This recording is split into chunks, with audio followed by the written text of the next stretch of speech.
She was once a beautiful and gentle university lecturer. She was assaulted and raped by a group of thugs until she was breathless. The culprits, wanting to hide their crime, burned her body to destroy the evidence. Soon after, the girl's charred remains caused a public uproar. The police quickly cordoned off the scene, and the media flocked to report the news. To identify the victim, the police conducted an investigation. Finally, thanks to an identification by an elderly mother, her identity was confirmed. Her name was Saba, a lecturer at the nearby university.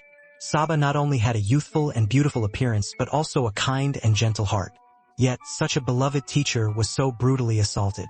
Words like murder and burned body were published by the media, which many students found unacceptable. They spontaneously organized a memorial service, both to express their deep sorrow for the good teacher they cherished and to hope the police would soon find the culprits and bring the wicked to justice.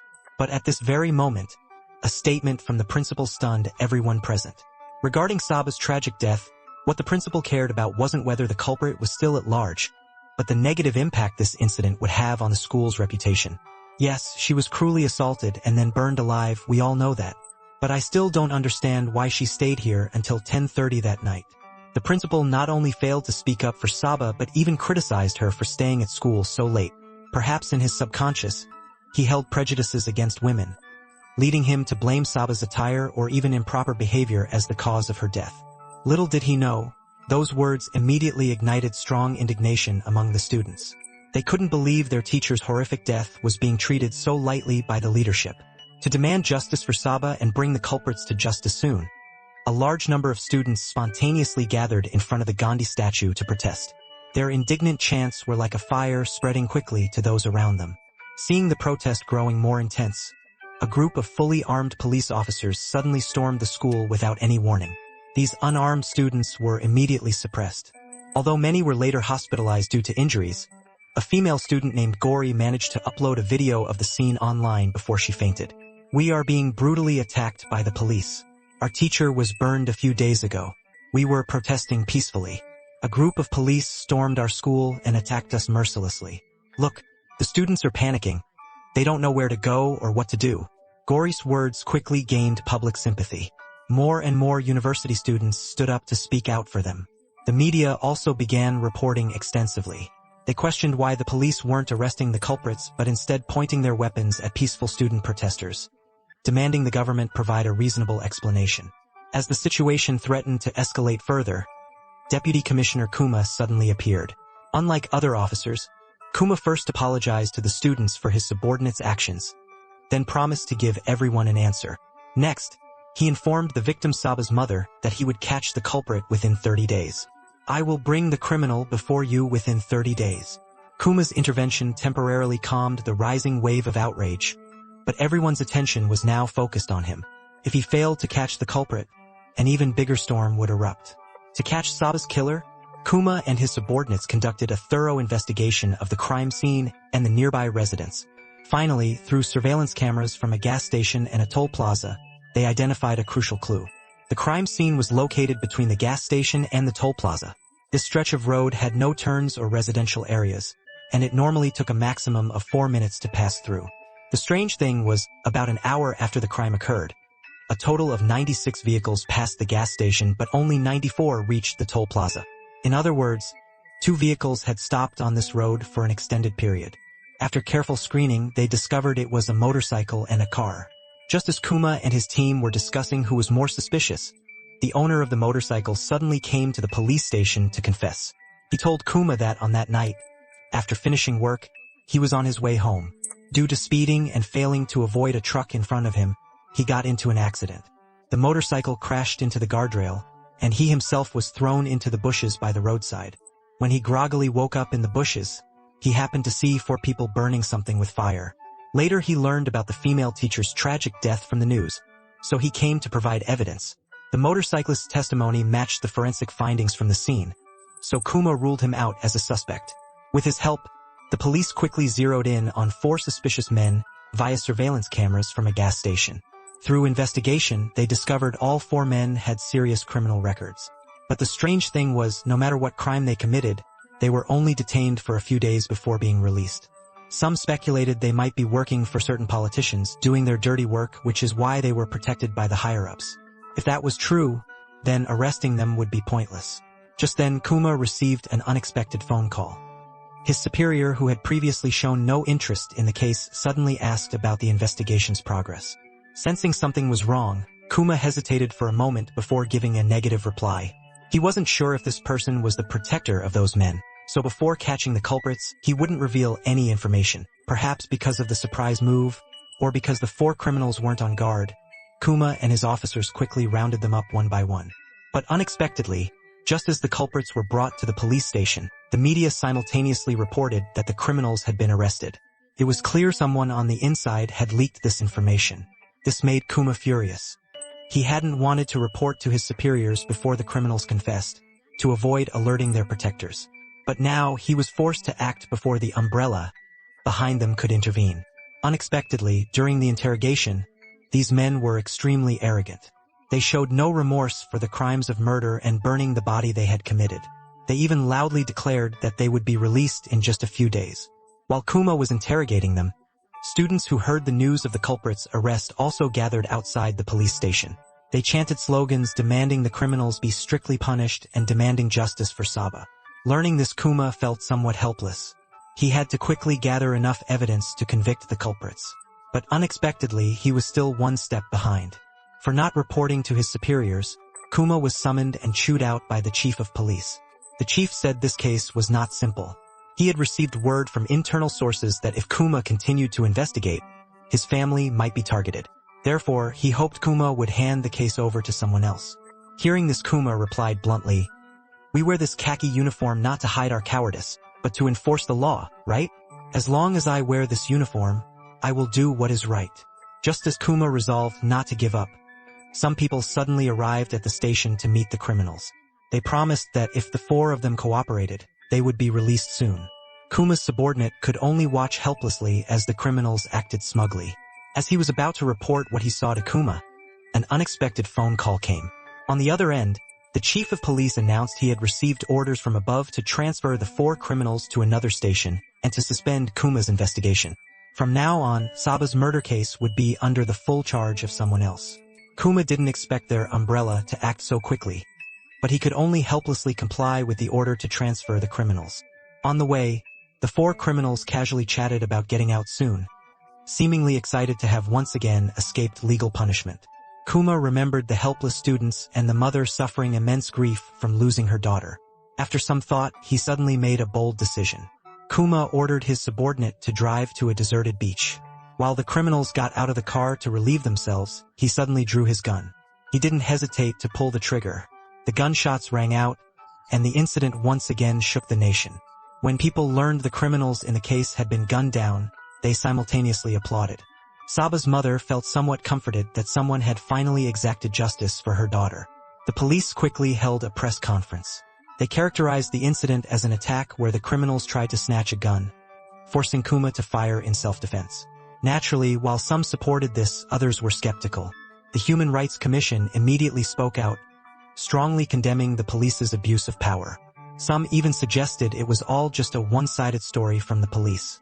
Just as Kuma was about to speak, his subordinate beside him suddenly told him he'd received news that Kuma's son had been in a traffic accident and was in the emergency room. Kuma was stunned. He rushed out of the press conference, ignoring the reporter's questions. Looking at his little boy lying unconscious on the hospital bed, Kuma felt so helpless for the first time. According to the teacher's account, a pickup truck lost control and crashed into the bus waiting for the students, causing the tragic accident. However, after investigating, Kuma's men discovered the truck that caused the accident had no license plates. No one knew if this was a random accident or a premeditated plot. Before Kuma could even recover from the shock, the minister called. The Human Rights Commission had filed a lawsuit against him for shooting the 4 criminals. The trial would take place next week, and Kuma was told to prepare himself for the storm to come. Kuma bent down and kissed his comatose son's forehead. Then the trial day arrived. Outside the courthouse, a large crowd of students gathered, chanting slogans in support of Kuma. Saba's mother was also present, and naturally, she stood with Kuma, even declaring she would sue the Human Rights Commission. Just before the trial began, a lawyer with a limp walked towards a portrait of Gandhi. Before conscience, There is no matter of majority rule. Everyone took their seats one by one. The trial officially began. The silver-haired lawyer defending Kuma argued that the four criminals' crimes were heinous. They had assaulted and then burned the victim. Every one of their actions deserved severe punishment under the law. Even a death sentence would be too lenient for them. It was true Kuma shot them dead, but it was in a situation where they attacked the police, tried to steal a gun, and intended to escape. If they had been allowed to escape, the consequences would have been even more terrible. Furthermore, Kuma is a police officer with executive power. He eliminated a threat to the people and did not deserve to be treated this way. It must be said that in this case, the four criminals who committed the horrific crime were the true villains. While the silver-haired lawyer was eloquently defending Kuma, the opposing lawyer suddenly spoke up to object. He wanted to clarify whether the four criminals deserved to be shot. So, when they saw him raise his hand, the others remained cold and indifferent. The lawyer, who had a full beard and was named Yadav, slowly walked forward with his cane. He made a statement that was both shocking and infuriating. According to statistics from the Crime Records Bureau, a rape occurs every 15 minutes in this country. But why is it that only Saba's case has caused such a massive public outcry? As far as I know, after Saba's case, the chairman of the Human Rights Commission posted a sensational article. But just 2 days before Saba's incident, a young girl was also brutally assaulted. The crime scene was even right near the Human Rights Commission office. Yet, on that very day, the chairman of the Human Rights Commission posted a happy birthday message with the caption, "My university crush." Yadav didn't understand why Saba's case attracted everyone's attention, while other rape cases were ignored, without even a word of condemnation. Why was that? The silver-haired lawyer quickly explained that Saba was burned, which is why it caused public outrage. The Human Rights Commission chairman also spoke up, saying the case made the front page of newspapers nationwide, so it was understandable that it caused such a huge shock. Yadav retorted, "That's right. It's precisely because Saba's case was on the front page of the newspapers that the whole country paid attention." But why did it make the front page? With that, Yadav called a reporter up, handed him the newspaper from that day, and asked him to read. On page 7, there was also a murder case. The victim was a woman having an affair with her lover. She was found in a lake the next day. If you were a reporter, which case would you choose for the front page? And before choosing, there's another important issue. Saba's autopsy report results weren't available until 2 p.m., but the newspapers had already published the story early in the morning. So how could the media confirm Saba was raped before the results were in? In other words, without knowing the cause of Saba's death, which of the two cases would a reporter choose for the front page? Obviously, the case of the affair and murder would be hotter. Therefore, Yadav had reason to suspect that someone had deliberately used the media to manipulate public opinion. And most importantly, the autopsy report only stated that Saba was possibly assaulted. It didn't confirm it. Therefore, Yadav could also argue that Saba took her own life by self-immolation. As soon as he finished, Saba's mother jumped up in agitation. She accused Yadav of deliberately diverting attention and slandering her daughter. Yadav, however, gave a strange smile, as if carrying out some kind of scheme. Not only did he not stop, but he continued to question Saba's mother with a sharp question. "Did you witness your daughter being assaulted with your own eyes?" "No." "Then before this case came to trial, did God himself tell you that those 4 men were the culprits?" "Tell us. How did you know?" "Because the newspapers reported it. In this trial, everyone knows. Everyone knows. You know too. Why are you doing this to me?" Seeing Saba's mother about to faint on the spot, the silver-haired lawyer immediately stood up to object that Yadav was distorting the truth. Even the judge didn't understand Yadav's intention. At this point, Yadav began to expose the truth of the entire incident, and the movie officially entered its biggest twist. First, Yadav pointed out that media reports cannot represent a legal verdict. People cannot conclude the truth based solely on newspaper reports. At the same time, a man entered the courtroom. The truth about Saba's death was gradually revealed. The story flashes back to a few months earlier. Saba accidentally saw a father desperately searching for his daughter on the university campus. Curious, she approached to ask. The man said he had lost contact with his daughter for a long time, so he came to the school to look for her, but there was still no news. Hearing this, Saba enthusiastically helped him search for his daughter. But when they finally found the girl, she had become a cold corpse. What shocked Saba even more was that she had met this girl before.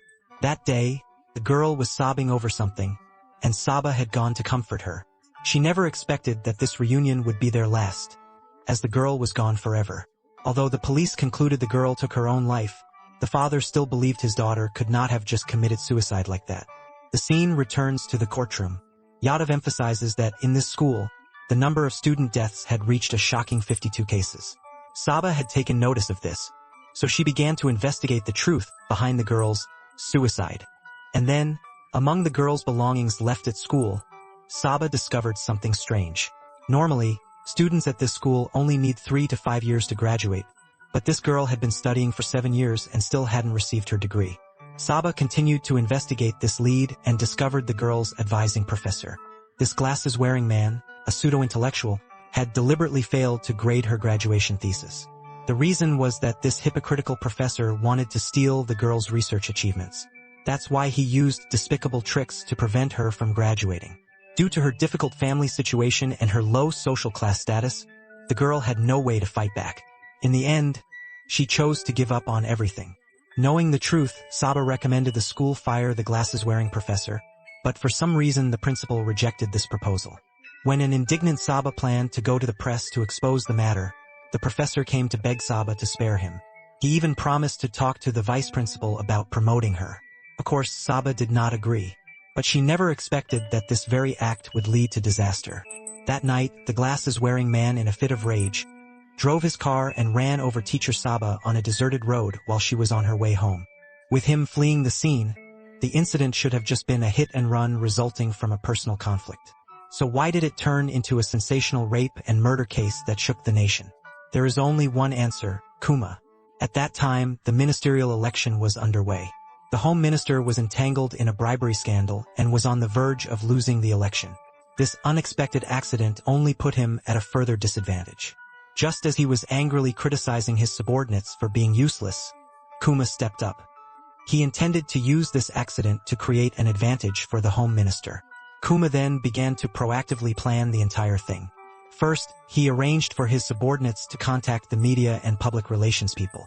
Then, he found the 4 criminals who often did dirty work for politicians. He promised to cover for them in exchange for them burning the body. And so, what the witnesses saw came to be. Next, Kuma used the media to steer the case in the direction of assault and murder, exaggerating its impact among the student body. He waited until the students demanded justice for their teacher. Then he sent the police to storm the school, pushing the incident to a climax of public opinion. When things were about to get out of control, Kuma stepped in to put out the fire, becoming a hero in everyone's eyes. When everything was completed according to plan, he could use his supporters to help the home minister win the election. Everything went smoother than expected. To push the public's emotions to their peak, and also to prevent any loose ends, the home minister had Kuma directly eliminate the 4 criminals. Sure enough, as soon as this happened, Kuma received public support. After all, they just wanted to see the outcome they desired.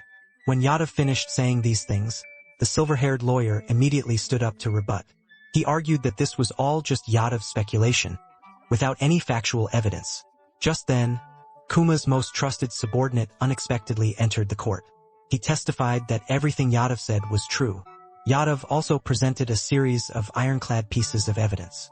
He angrily said, "When those 4 were killed, everyone celebrated, not because of their so-called damn justice, but because they wanted to see those 4 pay with their lives. But is that justice? No, not at all. Those 4 were just their tools. Choosing those 4, buying off those 4, and killing those 4. Where did they get that confidence? When a dog is killed, people protest. But when a person is killed, not even a dog bothers to bark. Where does that belief come from? It comes from the judges of our country, Your Honor, silencing those who dare to speak up. But no matter what you do to them, someone will still ask questions. And someone must answer. This is our country. Ours." With Yadav's statements and the evidence presented, the judge immediately announced the dismissal of all police officers involved in the case. Kuma also had to pay a heavy price for what he had done. And from beginning to end, he didn't say a word in his defense. As everyone turned towards him, cursing his despicable actions, he slowly looked towards his most trusted subordinate. The scene shifts to an evening a few days prior. In the pouring rain, Kuma knocked on his subordinate's door and handed over all the evidence of the crimes and the truth to him. The subordinate didn't understand why he was doing this. Kuma said this was the retribution he had to bear. It turned out, on the very day Kuma's son had the accident, The subordinate had investigated and found the truck with no license plates. It seemed someone was pulling the strings from behind. Shortly after, the Home Minister called. He told Kuma, "Your son will be fine."